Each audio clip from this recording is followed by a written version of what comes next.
Hey,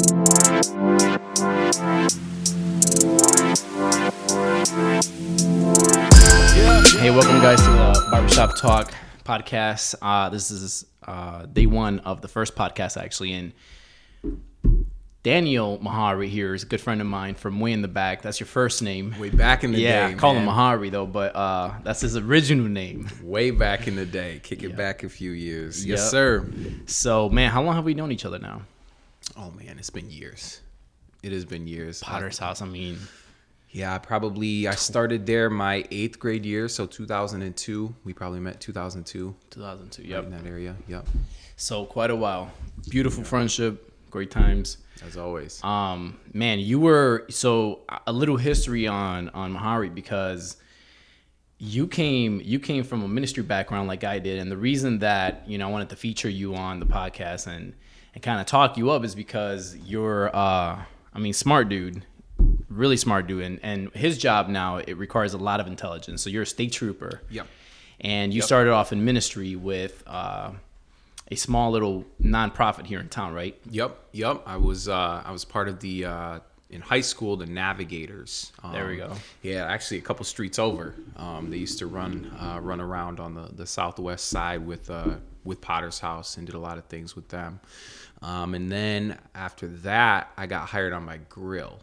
So actually, we throw it back to grill days too, because we both went through grill. Yep. Yeah, grill was a Grand Rapids Leadership Incentive, or Grand Rapids Institute for Urban Leaders. Yep. There we go. Yep. And so they basically incentivized or certified us, I guess, or whatever you would call it. Yeah. And through their program, and you were one of them. And we were actually one of the first. Yeah, we actually were the very first class to go through, man. 2006, 2007, I think, or maybe it was 05, 06. One of those. 05, 06. Yeah, 05, 06. Yep. Very first class to go through, man. And yeah, it just teaches you a lot about leadership. So yeah, we go back a ways, man. That's great, man. Time so flies when you're having fun. I know, right? 30. Now I'm 36, and you're in your mid 30s too. Yeah, I'm 30. I'm 32 now. 32. Yeah. So that's why you were 4 years younger than I was. Yeah. So we don't have to mention that. Well, I'm the one in the 36 range now, so life's a little different, it seems it's like. all good, man.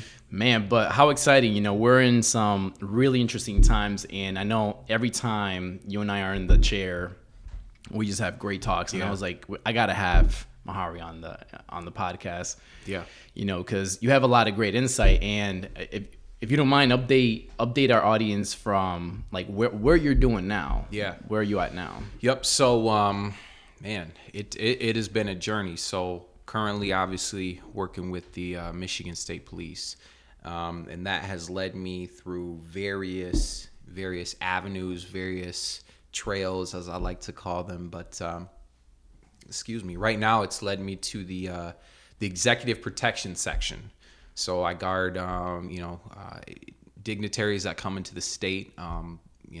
Most recently on President Trump's staff, I end up doing some stuff with some of his cabinet members, but then primarily responsible for the protection of the governor in the state. Yep. Here in Michigan, right? Yep. Correct.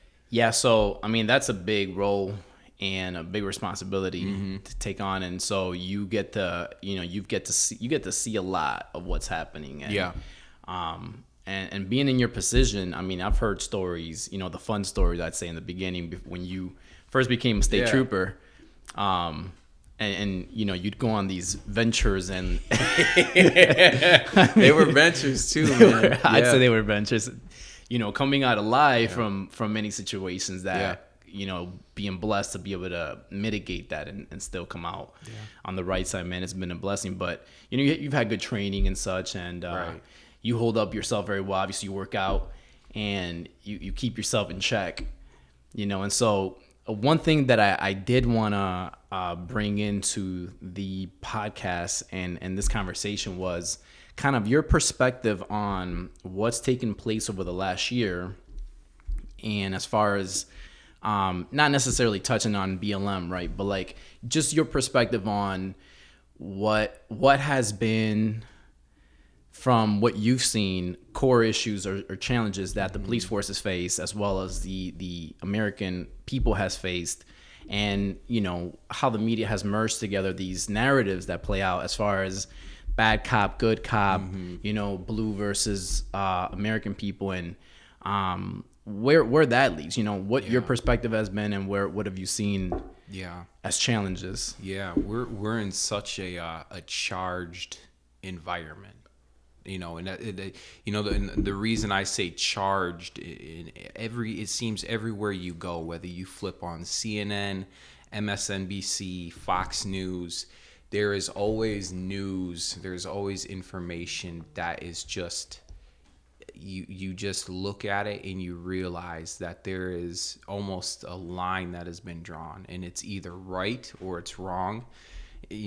Especially in Michigan, I've come to find out that the people, especially in this state with Michiganders, we are a yes or no people. We do not like having this gray area that we have been sort of accustomed to as a society and as a culture, as we've sort of rapidly developed our technology. We have everything that is so accessible to us.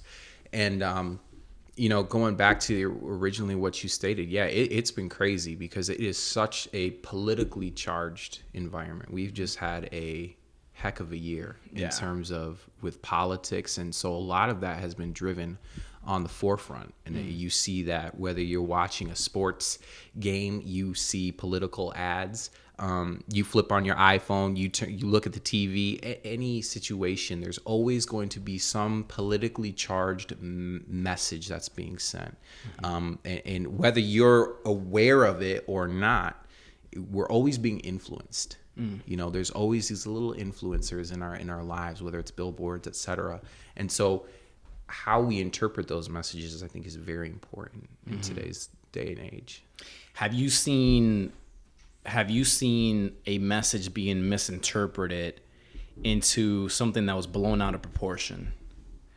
Or have you seen messages that are true and they're actually as bad as they seem?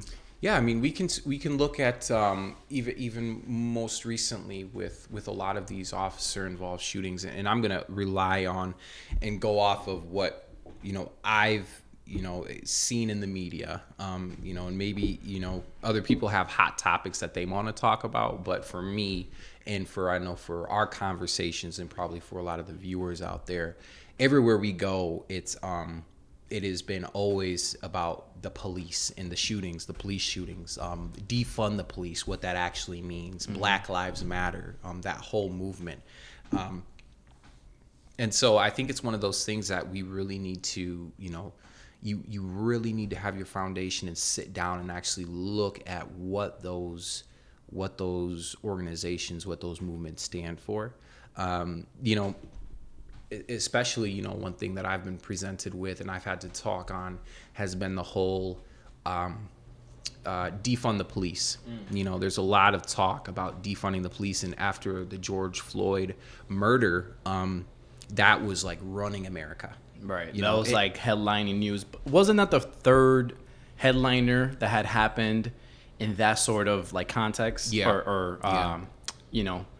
As far as BLM goes. I mean, and we can go back. I mean, there have been constant, and the Black Lives Matter movement, I think originally and first took shape and took hold was in Ferguson, Missouri. Okay. With the killing down in with the two guys on the truck.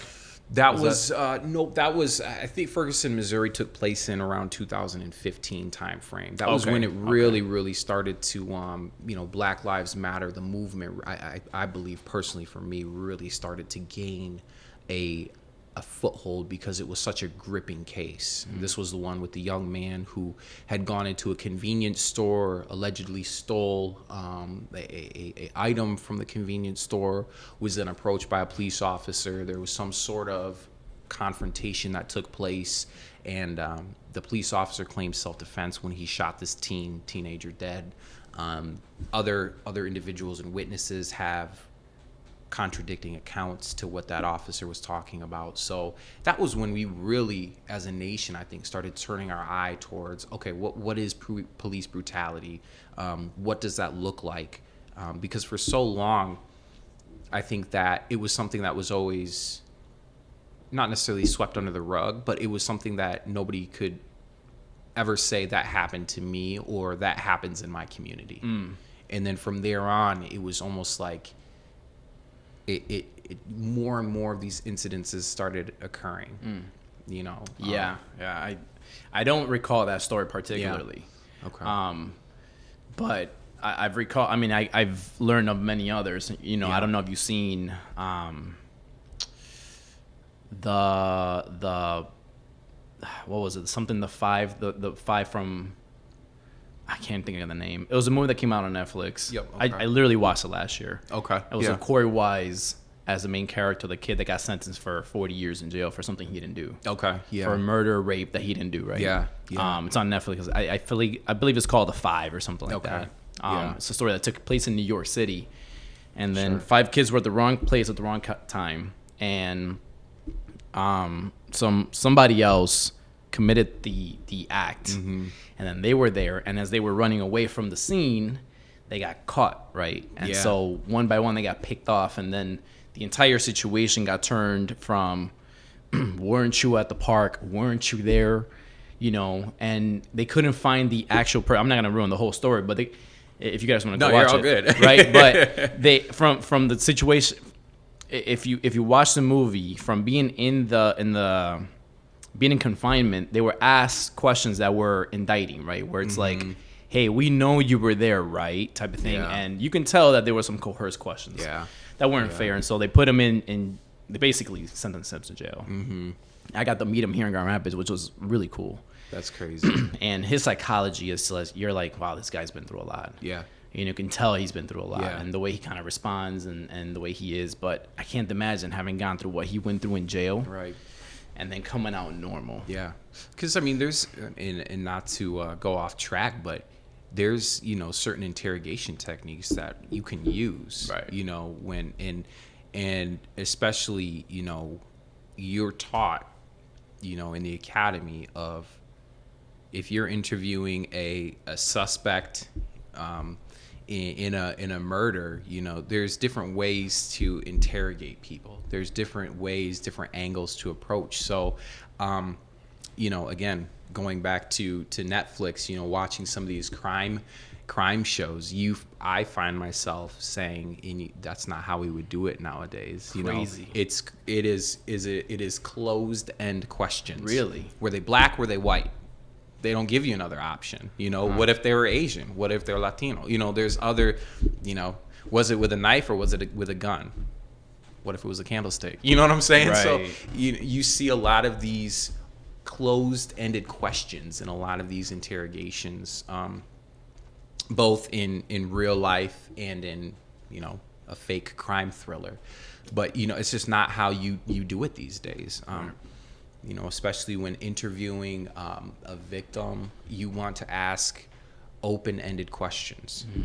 Then what happened? Yeah. Tell me what happened next. That's like the go-to phrase is tell me what happened next, because you're not painting a picture for the victim or the suspect to go off of.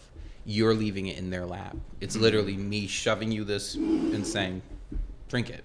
Yeah. It's Yeah. like, tell me what happened next. Yeah. And then what happened, as opposed to. Well, it leaves the mind to kind of come up with Right. some possible misunderstanding of what really happened. Right. And then you're just sitting back with your notes, asking these open-ended questions, and then you have your story, your formulation. But anytime there's a slight subtlety in the story, you just check it. I just check it in my notes. Okay, go back to that statement. All right, so you stated to me the first time when I asked you, and then what happened next, you stated this happened in your timeline.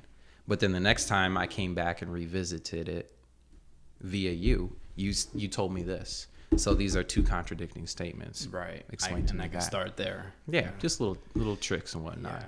And, so I've learned about those types of things, and it concerns me because I also see a lot of protesting going on, which rightfully so, we should have the right to protest anything.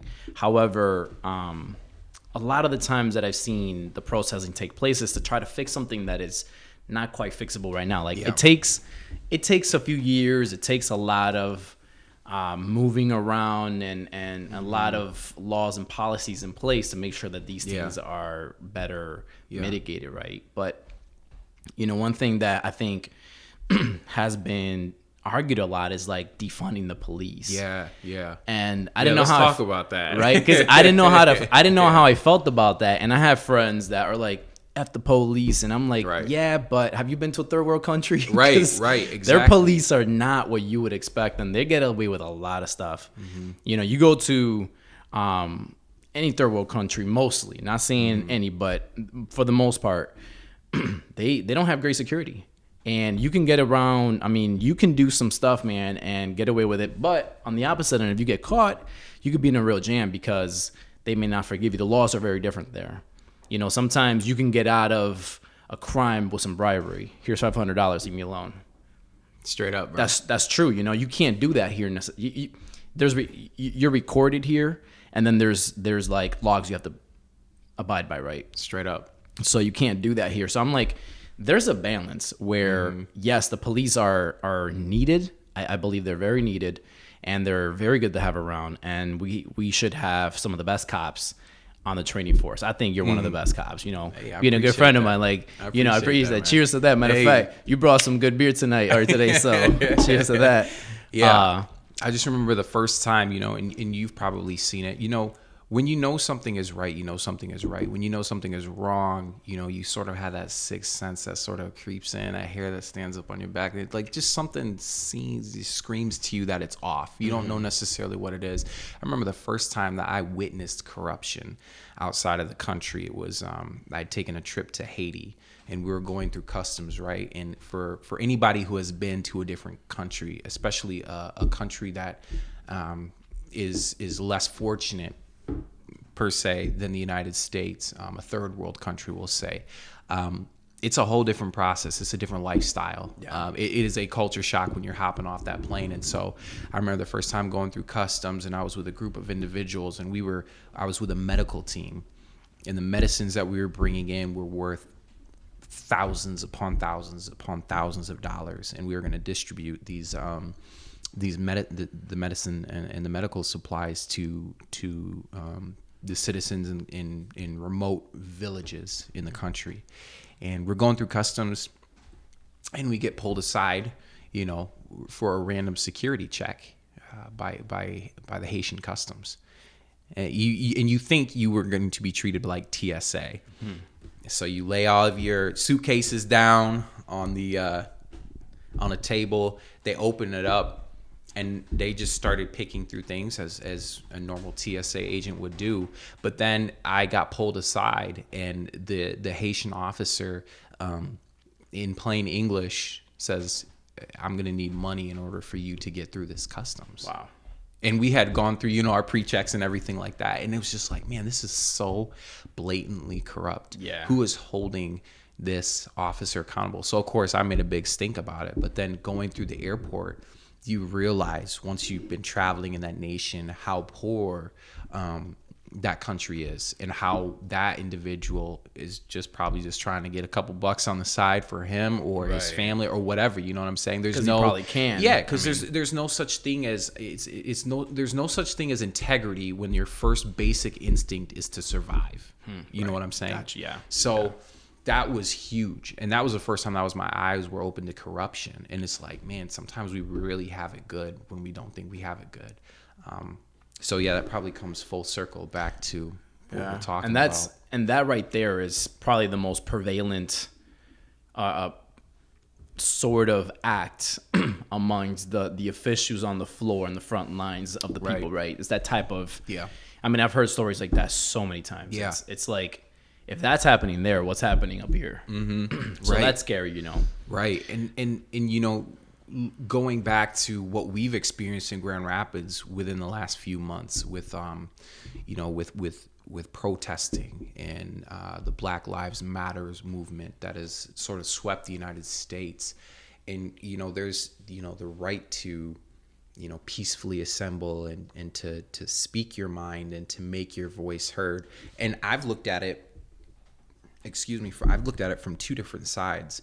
One where you're having these individuals, and we both have friends who are like, F the police, right. you know, like defund the police. You got friends like that? Oh, I got friends like that. Absolutely, your friends? I do. You know, like, and they're still my friends. You know, like I respect everybody. How do they say that knowing that it's wild to me? You know, you just gotta. I think real recognizes real. I think people, when people talk about me, I hope that they talk about me as in like, hey, it's Mehari. Right. Like Mehari is Mehari. He's gonna be who he is regardless of whether he's in uniform or out of uniform. Like I just try and keep it 100, like a level, you know, like I just am who I am. And, you know, so I try and I try not to get offended, and I really don't get offended when people, because I have my own walk of life. You know, you try and judge me, but I have my own walk of life. But you kind of get to how they feel, you know, and it's unjustified, but right. you get it. It's looking at the world through a different lens. If I'm looking at it through their lens, yeah, I'm sure I could see them and understand why they would say what they would say. You know, if they were to look at the world through my lens and take a ride with me for a week or 2 weeks, I'm sure that they would have a different opinion on that. But true. For where you're at, you just have to meet people with where they're at and just accept them for who they are, and just kind of accept them for who they are. You know, there's you know, it just there. Yeah. You're not going to change somebody in a single day by just meeting them. So, or maybe you will. But yeah, I have friends who are on the other side of things, and it's just crazy because you know, me personally, I can see both sides of it, but where the line gets drawn for me personally is when, you know, individuals are damaging. Like, for instance, Grand Rapids was just recently, you know, come under a lot of protests with the Black Lives Matter movement. Mm-hmm. I had a cousin who was down there and said that the whole entire evening it was peaceful. And then all of a sudden darkness hit, 9 p.m. hit, 10 p.m. hit, whatever it was. And then this just group of people just started coming out and just vandalizing stuff. Yeah, and you've heard stories about that all over the country, whether, and then to find out that, you know, Grand Rapids, the police department did a great job in bringing a lot of these individuals to justice. And you're like, you're from Gobles, Michigan. Yeah. Like, how did you come all the way down to Grand Rapids? Yeah. Like, you're from Gobles, you're from South Haven, yeah. You're from like Benton Harbor. There was a lot of out-of-towners, I heard. There was a lot of out-of-towners, and you're destroying our city? Right. Well, you wonder, you know, because a lot of that got, you know, it got put together with the BLM movement, and then it was like, well, then there's Antifa, and then is there another group, and then, you know, how did the police force try to differentiate, or did they? You know, it was like, well, whoever's vandalizing is going in. Yeah, I think the first basic thing, and again, I wasn't there because I was working, but I think when the basic, you know, police instinct is to protect. Yeah. And so whether that is persons, property, you know, if I see a building being destroyed and persons throwing rocks or whatnot, you know, of course, I'm going to try in and do my job. That is why I am a police officer, is to protect, whether it's, you know, again, life or a piece of property. You know, that is my ultimate job, is to make sure that there is law and order, and when there is some sort of unrest, to deal with that unrest. You know, there's nothing wrong with yelling and shouting and screaming and making your point heard. There's nothing wrong with protesting in a peaceful way. There's nothing wrong with that. There is something wrong when you start throwing Molotov cocktails at police officers, you know, vehicles and through building windows. And I'm not saying that has happened here in Grand Rapids, and maybe it has, but there have been situations all over the country where you've seen it, you know, in some of the bigger cities of LA and et cetera, and Portland, Seattle, where some of that unrest has turned to an absolute crapshoot, you know? So I noticed that during the first vandalizing, looting that went on, the police stood back and let things happen. I think you gave me an answer a while back, but I'm curious to hear it again, because I'm like, you know, if I was a police force and I saw people trashing buildings and smashing windows, I would think that I'd want to step in. If I were the lieutenant, I'd call in the force and say, hey, step in and stop that now. Right. A lot of them let that happen. What was that about? And again, it's all about tactics. And as of that point, you switch roles. If the crowd is so big, then you only have X amount of officers that are working or that you can call in. It becomes more about protecting the whole rather just in the single building, Gotcha. So if I'm a lieutenant and there's mass ridings going on, okay, it's less about protecting property and more about protecting people, including the own officers that are there and their safety, but then also the protesters that are there to assemble peacefully that may be getting caught up in this nonsense and this riffraff. So do you guys kind of say like, all right, we're going to let this fizzle out. At least there's nobody in danger. And then once that fizzles out, we'll hopefully have enough cameras to capture. Yeah, I mean, there's a couple different ways you can go about it. And again, it's all up to, unfortunately for me, if I was there, I would just be a pawn in the game. Like I'm not too high up the food chain, but that would be a call that a sergeant or a lieutenant or a captain, or major would. And it depends on the situation. Right, I mean, there's so many variables, obviously. Right, and protocols. There's plenty of protocols. Have you tried to disperse the crowd? Have you gone over the loudspeaker? Have you gone over the police car? The in-car speaker system to say, hey, by this time, has there been a curfew that's been set? And so you have to take a look at all the what is the type of crowd that's there? Are they peacefully protesting? Are they aggressively posturing, stancing? Because that's completely different things. Whether than somebody is posturing peacefully or actively assaulting an officer, aka throwing things, rocks, bottles, things of that nature. So you guys have like levels where you can assess the situation. Right. So in the state of Michigan, we have what's called the subject continuum. We call it the force continuum. So basically, the officer's actions go hand in hand with the subject. So aka, if I walk up to you and I say, you have a warrant out for your arrest, or you violated some sort of criminal law in the state of Michigan, you're under arrest, turn around and put your hands behind your back. If you turn around and put your hands behind your back, that doesn't give me the right to then kick you when you are arrested. You dictate how it goes. Okay, cool. That is just officer presence, verbal commands. Jancy has complied. Boom. Simple arrest. If I say, go ahead, turn around, put your hands behind your back, you're under arrest for breaking this criminal law, and you start to argue with me. Why? What did I do? If you start showing me, if you start posturing, if you start clenching your fists, if you start shaking like uncontrollably, like I can see that you're angry. It's more, and then you react by saying, no, I'm not going to do that. That's passive. That you're passively, if I kind of grab your hand to put you into handcuffs and you try and pull away, you tense up, your muscles flex. I can feel that. That gives me the right then to escalate my use of force. So then this is no longer turning into I've told you to turn around, you've obeyed my commands. It's you're resisting, and therefore I have to escalate my level to your level. If then, if I put hands on you, you're pulling away, then you start throwing punches at me, then that gives me another level in my book. Like, okay, he is actively resisting. Right. Now he's actively resisting. He's in fact, he is assaulting me. If you're throwing punches at me, at that point, you're actively assaulting me, you're becoming actively aggressive. Therefore, I'm allowed to return that. So there's always, the officer is always allowed to go up to what the victim, or not the victim, but what the subject is using in that.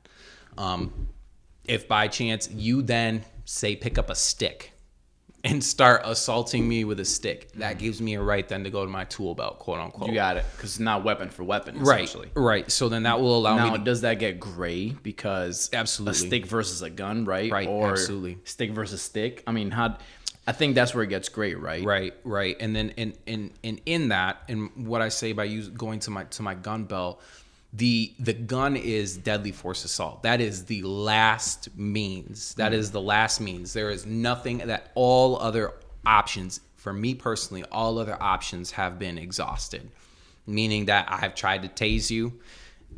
It has been ineffective. I am in fear for I've tried to use my baton. My baton is ineffective. I've tried pepper spray. My pepper spray is ineffective. I've tried physical force. My 2 hands, ineffective. You have then gone to such a level to where I feel for my life, AKA you have picked up a gun and are starting to shoot at me, or you have started to crazy things, run me over with a car. You have begun to physically assault me to the point where I am losing consciousness. And that is the gray areas. It's almost like eye for an eye in the sense where now you initiated this level of combat or resistance, right? Now we have to use that same force back, because I'm not going to meet your energy with something less than. It's just not the case, right? And that is where we're coming to in such a gray area in this country in terms of, I will equate it to, inadequate police training. Okay. Where something happens and the officer panics. They completely panic. And I can see that. I think, we mentioned that one time I was cutting your hair, because you were like, if you panic, now it's like you lose conscious of the next step in a sense. And it's, you almost have to have practice in knowing what the next step is, because when you lose consciousness and adrenaline's pumping, you're going to think, all right, gun, safety, protect. Yeah. Or at least like that's the ultimate, right? Yeah. But there's been so many situations where I think a lot of controversy has showed up, and protesting has now come because it's like this gray area is, all right, and I've seen many videos where it's like this person wasn't using anything above just his body posturing, and then they get shot. Right. They don't even have weapons on them. Right. So it's like they skip steps, and that looks unjust. It's like this person didn't have weapons, they got shot. Why? Give us answers. Exactly. And they still don't get processed. They don't get vetted properly by the justice system. 100% correct. Right? Because to get a second-degree murder as a police officer, or a first-degree murder, whichever one, you have to have certain procedures and like requirements for that, right? Certain statutes have to be there. We go. Yeah, certain elements to the crime. Yeah, and that's why in today's day and age, why everything is so gray now. Because you have these situations, you have these experiences that are happening to where an officer just goes, I feel threatened, I'm going straight to my gun. Well, what were those? We can sit here Monday morning quarterback all day. The body cam video will show us what is, but can a body cam video show you fear? Can a body cam video show you somebody flexing, muscles tensing, like tensing up underneath, a jacket? Can body posture, 90% of human communication is nonverbal, and so it's very high, and so a lot of indicators, a lot of body indicators are given that necessarily a dash cam or body camera isn't going to pick up. True. So especially on angles that it's, or maybe shadows appear. And so there have been times where I have looked at a body camera and I'm like, that officer panicked. They like straight up panicked. And again, I'm not in that situation, but I'm viewing it. I'm going to Monday morning quarterback it, And so, there have been situations where I'm like, that officer panicked. They shouldn't have, this is what I would have done. Right. And then there have been situations where I've even looked at a video, and we'll just go to the extreme of a shooting where an officer, I'm like, man, like that was good police work. Like that, wow. That was great reaction, instinct. There's a female trooper down south. She walked up to a car, knocked on the window with her flashlight, and dude just pulled out a gun and started firing. And she like just straight up dodges it and then just starts shooting on her own. I'm like, wow, that was great reactions. Like faster than what I dodged that. She processed that so fast. And that is one thing that we have to realize is that a lot of times these officers are making split-second decisions that everybody, including me, is Monday morning quarterbacking. Right. I was not there in that situation. I can talk all day long about what I would have done, But at the end of the day, I didn't feel that officer's fear. I didn't feel that officer's. I wasn't there. Yeah. But I do know that there have been shootings where that officer has straight up panicked. Yeah, 100%. And they've completely lost it. Yeah. And again, we've talked about it multiple times when you've been chopping me up. Yeah. Sound body, sound mind, sound soul. If you have one of those three out of balance. Yep. Man, I'm so glad you brought that up, because I want to touch on that, mainly because I think, I want people to understand that I come from a place where I see how important it is to have sound body, sound mind, and just be complete in your training as a whole, right? As a person. Right. And I have many situations in my past where I've been triggered in the wrong way and adrenaline spikes, or I've said something that I should not have said. It's like, why did I say that thing? I think we can all say that about ourselves. Yeah. And you learn and you go, I'm not going to do that again.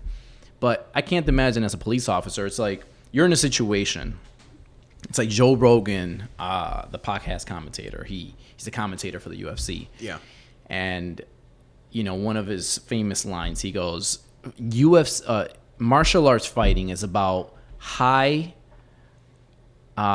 real-time conflict resolution with real-time consequences. Yeah, absolutely. You have to solve the problem in a split second. Yeah.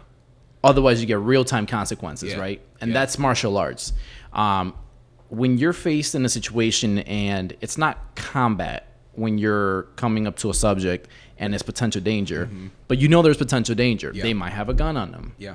And that's always the case. They might have some weapon on them. They might be hostile, and so for your situation, your conflict resolution gears are going. You're like, what am I going to do next if something happens? And if you're panicked, you don't have the right proper training, you might just pull out your gun at the wrong time. Right. Especially if you're pretty scared. Yeah. I can totally relate to that, probably, Yeah. But I wonder how many situations have been like that in the wrong settings, or, because it's either that's the case or there's some sort of racist or prejudice going on too, and somebody feels entitled to do and behave a certain way, right? And now the media has portrayed this scenario where there's a white police officer and a black male as the most common scene, right? And now something happened and it's like it gets blown out into this scene. How many situations are justifiably like, that was a mistake, that should not have happened, that's the fault of the police force not training enough, versus we just have one or two bad men out there that are slightly prejudiced. Yeah. It's a complicated question. And going back to what you said originally, I'm gonna walk my way back up. But going back to what you said in terms of it being in a mind game, it really is. In any situation that I'm in, whether it's working the road, there's no such thing as a simple traffic stop, because each traffic stop is in and of itself complex. But I've learned that you have to be and stay one step ahead of what is going on. So not only do you have to maintain control of the situation, but you also have to think to yourself, what is going to happen? What am I going to react? How am I going to react if this escalates?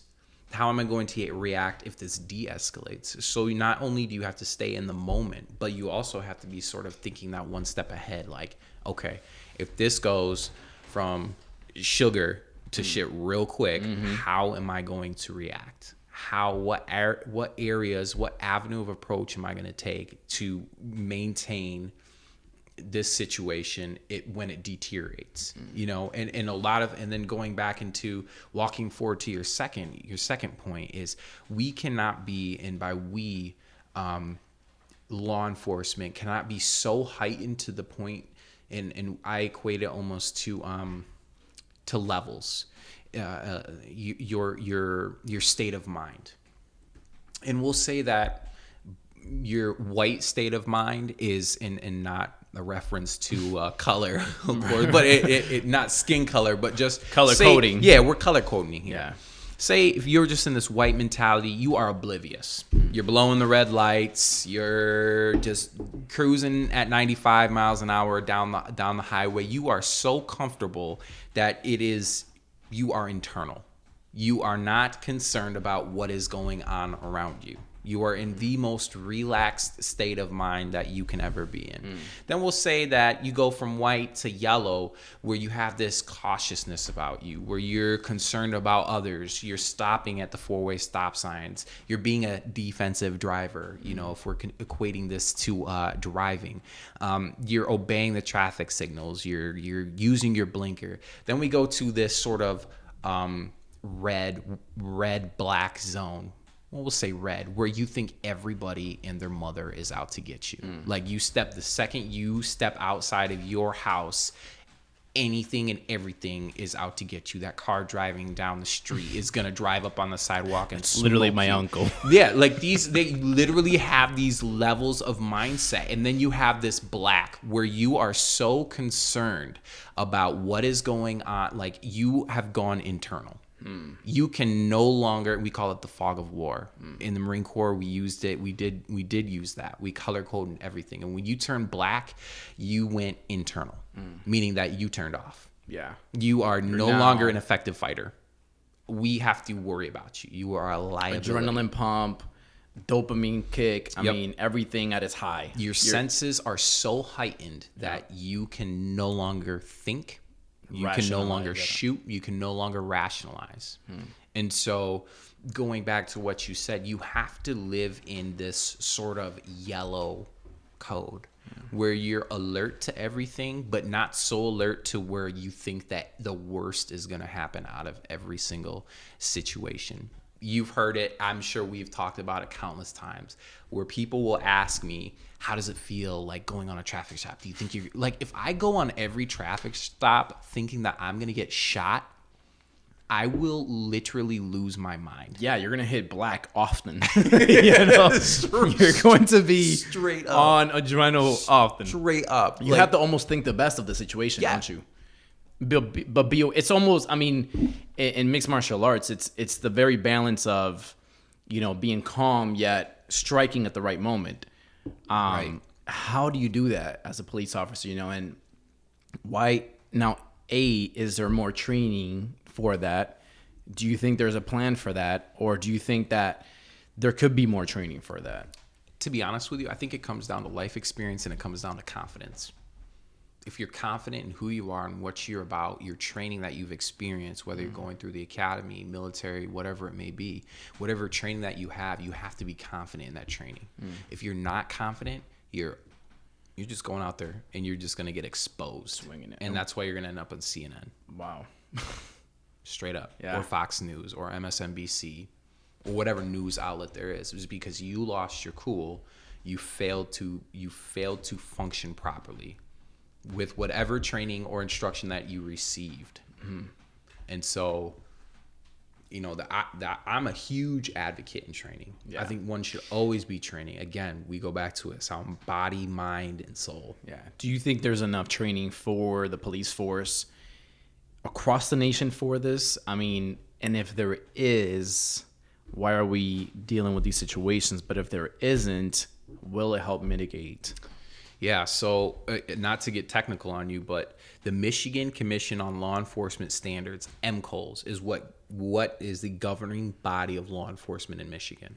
However, the Michigan State Police, they have their own training academy. They have their own rules, guidelines, regulations that they've set. The Detroit Police Academy, they have their own rules, guidelines, and standards that they've set. It all has to fall within the MCOLS standards, so there is a level of training.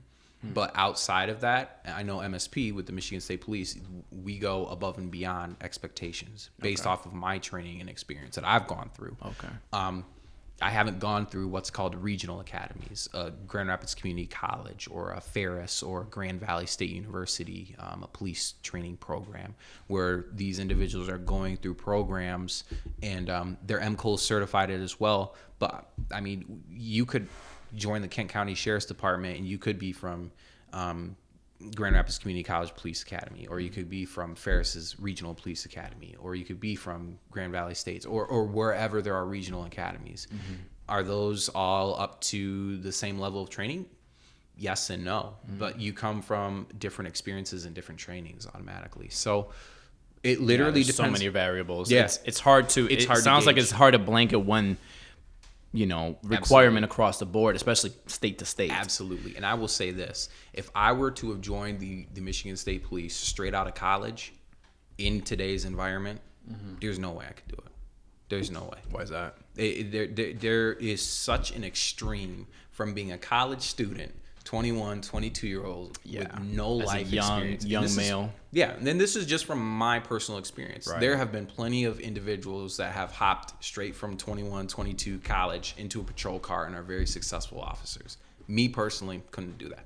Those seem to be outliers to me because I couldn't. I mean, most is very far, and this isn't against any young male that I've met or know personally, but most 20 to 23, 24-year-old males are not adequate to serve and protect in that fashion. I mean, it's a very high responsibility job, I think, and I myself was not a normal level-headed person at 21 to 25. I was still figuring it myself out, and how to, most of us are, yeah. And I had a lot of volatility in my emotions working through things, but my upbringing was very different, and both our upbringing were very different. But coming from foreign parents that brought us here, we got to learn quickly, thankfully, and capture a lot of what's going on. But I couldn't say that I was ready for any level of training like that, Right. Or at least responsibility. Yeah, it's just crazy because different people mature at different speed. Yeah. And their brain processes things differently at a different age. And, I just know that at 21, 22 years old, I wouldn't be able to do it. Just hopping straight from college or, who knows, high school to a working career for a couple of years and then joining the police. I wouldn't be able to do that. The military literally saved my MSP career. That's pretty cool. Hey, that's because pretty cool. I had a baseline onto what to fall back on when things got hard in the academy and it was tough. I had a base already established. What is that? What I learned in the military. It's like dig down deep and suck it up. If you're hurt, take 800 milligrams of suck it up and deal with it. Right. There's just a certain level of, if things get tough, deal with it, find a way through it, and so that physical toughness established that baseline for mental toughness. Gotcha. So when I got to the academy and they're throwing things at you left, right, and your brain is spinning, you're like, okay, whoa. Like, let's just calm down a second. We know what we've gone through in life that's similar to this. Yeah. And we can draw from our past experiences. I don't know. But again, I'm a slow learner, so it makes sense. It took a couple times for me to get it through my brain to learn, you know. And so for me, going through the military and then my experiences from the military and then going to, the State Police Academy, that was very much a fallback on in terms of had already gone through the military beforehand. Gotcha. Yeah. I got pulled over. From what you told me, it reminded me I got pulled over about 4 years ago. I'm turning right off of Leonard Street. I forget exactly, but there were two lanes. The road was mildly wet, and I couldn't really see the yellow line. Yeah. It was probably 2 a.m. I was going home, and I had a drink probably an hour and a half prior. Mm-hmm. So I was just one drink. Yeah. So I was fine. Yeah. But I turn. I'm not really in the right side on the left side of the lane, but I'm kind of in the middle. But I couldn't really see. Now, my fault. I should have been more cautious. But I get pulled over, and the guy was 23 years old. Yeah. And he handled it very well. Yeah. Breathalyzed me twice. he thought his device was broken. And I was like, dude, I'm fine. Well, I get it. It was 2 a.m. He was trying to figure out if I was drunk, but I was fine. And it blew 0 both times. And but he handled it very well. I thought for a 23-year-old guy to pull me over at 2 a.m. Yeah. Very, very, very very grounded. He seemed like. Yeah. But that's not too common, I think. However, it is Michigan, and they probably have good training here. Yeah. I mean, and again, going back to everything that has happened, it literally boils down to your training and your experience. Yeah. And that's why, it's tough to look at some of these situations, like with a George Floyd's murder. Like, yeah. I mean, when I first saw that video, I had no words. Like, straight up no words, just like the rest of this nation. Right. Like, how could somebody who did that, I mean, it goes against everything that I was taught, not only as a human being, but as a law enforcement officer as well. Like, we were taught that anything head or neck area that's deadly force.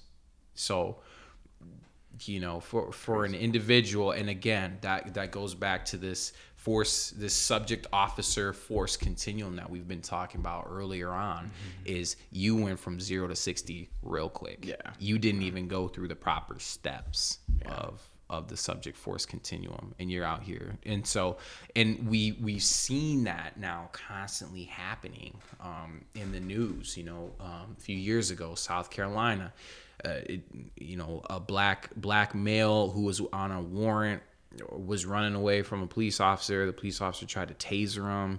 The taser didn't work because the dude outran the taser, or it didn't deploy properly, and he then just pulled out his gun and shot him in the back. Crazy.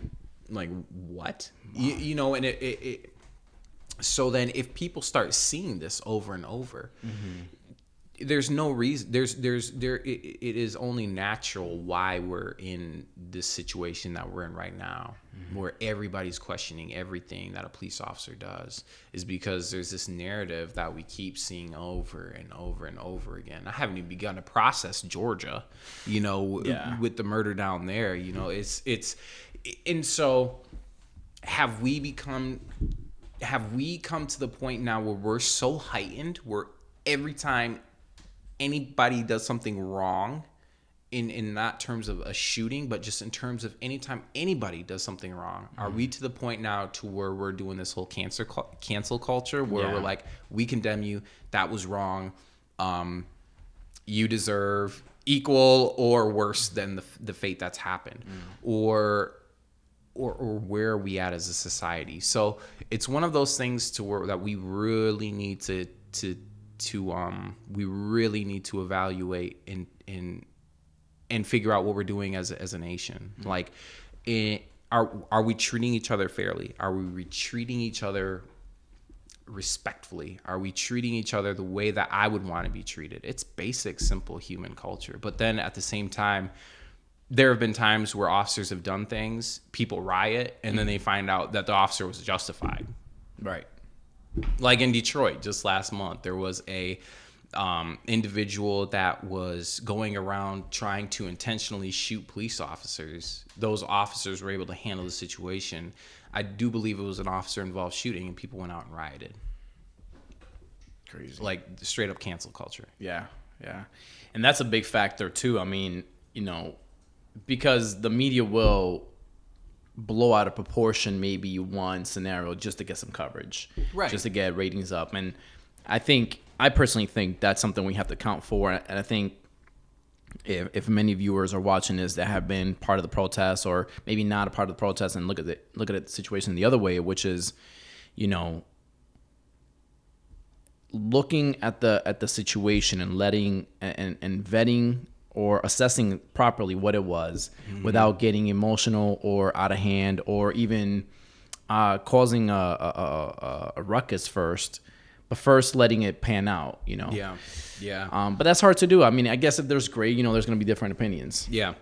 And that's the thing that I think America is struggling with, is this combination of letting this law and order and the judicial system play its natural course, versus mainstream media with every single time I turn on my phone, I can access anything within a matter of seconds and get an answer. And they can blow your emotions right out of hand. Straight up. For the wrong moment, possibly. Right. So that's I can't imagine how to bridge those. So I don't think there's an answer yet. Yeah. I think answers like that are formed over the course of time through proper leaders coming together and trying to find the best ways, because it's a very complicated question. It's huge. I don't even think we can begin to open that up here, but that's why that's why it's great to hear your opinion and at least your views on things like that, because even though we're not looking for an answer here, we're at least trying to open it up and see what possibilities there are for a better future. Right. Like, let me say this. Like, if you are about defunding the police, and whether or not you stand for that, if you agree with that, if you're against it, whatever, I don't necessarily care what stance you take on it. But if you're about defunding the police and reallocating resources towards, putting that money towards social workers and everything like that, or frontline workers who would then respond to a mental health situation or whatnot, that's all fun and game. Just research. Know your research. Research. Like, literally, you need to know what you're doing and when you support a cause. Yeah. If you're supporting the Black Lives Matter movement, don't support the Black Lives Matter movement because all three of your neighbors have Black Lives Matter movement signs in their front yard. You yourself should be coming up with the decision on why you are for or against the Black Lives Matter movement, if there is even a for or against. Right. If you yourself are like, hey, I'm pro defunding the police or the Grand Rapids Police Department, know why it is, in terms of why you would want that to happen. And I would say even know the repercussions of whatever actions you are protesting for. Exactly. Because that has huge implications, as far as, well, if you defund the police, who's going to take care of minor instances and incidents that happen on a daily basis? Yeah, Grand Rapids has had, in 2020, we've had we're on a 28th, 29th homicide this year. Last year we had 19, 18. The year before that we had 9 or 10. So we've already doubled our total of homicides in 1 year. And people say, well, it's because coronavirus, people are stressed out, there's a pandemic going on. But maybe there's something more. Maybe there's a trend. Maybe there's a pattern developing.